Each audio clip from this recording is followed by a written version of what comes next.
प्रेमी भक्तजनों को सब प्रेम नमस्कार। आपके लिए प्रस्तुत है श्रीमद् भगवत गीता के 15वें अध्याय का महात्म्य। आपको हमारी वीडियो समय से मिलती रहें, इसलिए चैनल को सब्सक्राइब कर बेल का आइकन दबाना न भूलें। और यदि आपको हमारी वीडियोज अच्छी लगें तो उन्हें लाइक और शेयर करें। धन्यवाद। श्री महादेव जी ने कहा, हे पार्वती, अब गीता के 15वें अध्याय का महात्म्य सुनो। गौड़ देश में कृपाण नरसिंह नामक एक राजा थे, जिनकी तलवार की धार से युद्ध में देवता भी परास्त हो जाते थे। उनका बुद्धिमान सेनापति शस्त्र और शास्त्र की कलाओं का भंडार था। उसका नाम था सरभ मेरुंड। उसकी भुजाओं में प्रचंड बल था। एक समय उस पापी ने राजकुमारों सहित महाराज का वध करके स्वयं ही राज करने का विचार किया। इस निश्चय के कुछ ही दिनों बाद वह हैजे का शिकार होकर मर गया। थोड़े समय में वह पापात्मा अपने पूर्व कर्म के कारण सिंधु देश में एक तेजस्वी घोड़ा हुआ। उसका पेट सटा हुआ था। घोड़े के लक्षणों का ठीक ठीक ज्ञान रखने वाले किसी वैश्य के पुत्र ने बहुत सा मूल्य देकर उस अश्व को खरीद लिया और यत्न के साथ उसे राजधानी तक वह ले आया।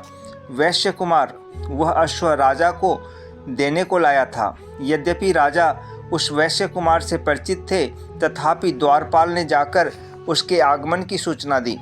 राजा ने पूछा, किस लिए आए हो?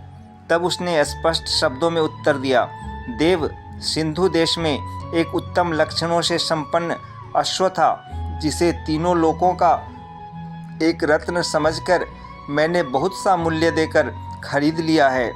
राजा ने आज्ञा दी, उस अश्व को यहाँ ले आओ। वास्तव में वह घोड़ा गुणों में उच्च ही श्रवा के समान था। सुंदर रूप का तो मानो घर ही था। शुभ लक्षणों का समुद्र जान पड़ता था। वैश्य घोड़ा ले आया और राजा ने उसे देखा।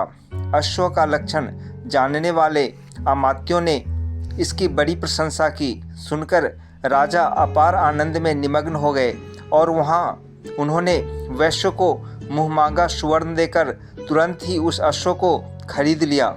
कुछ दिनों के बाद एक समय राजा शिकार खेलने के लिए उत्सुक हो उसी घोड़े पर चढ़कर वन में गए। वहाँ मृगों के पीछे इन्होंने अपना घोड़ा बढ़ाया। पीछे पीछे सब ओर से दौड़कर आते हुए समस्त सैनिकों का साथ छूट गया। वे हिरणों द्वारा आकृष्ट होकर बहुत दूर निकल गए। प्यास ने उन्हें व्याकुल कर दिया।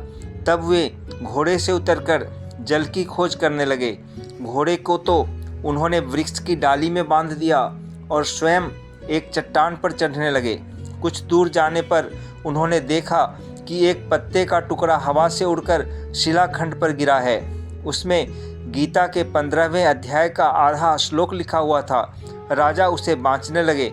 उनके मुख से गीता के अक्षर सुनकर घोड़ा तुरंत गिर पड़ा और अश्व शरीर को छोड़कर तुरंत ही दिव्य विमान पर बैठकर वह स्वर्ग लोक को चला गया।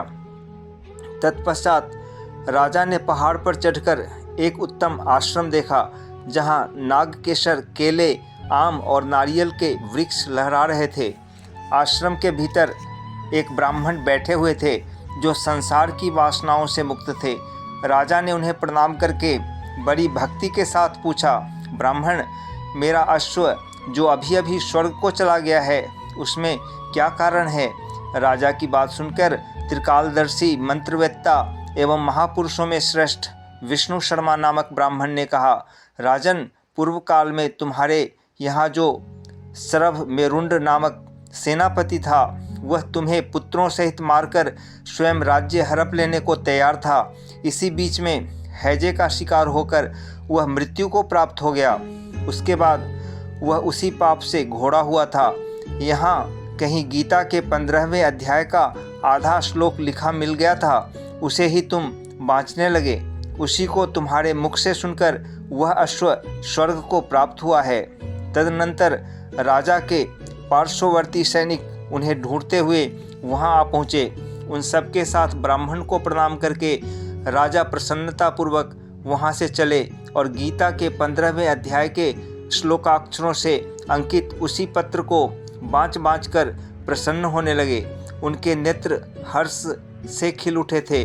घर आकर उन्होंने मंत्रवेत्ता मंत्रियों के साथ अपने पुत्र सिंह बल को राज्य सिंहासन पर अभिषिक्त किया और स्वयं 15वें अध्याय के जप से विशुद्ध चित्त होकर मोक्ष प्राप्त कर लिया।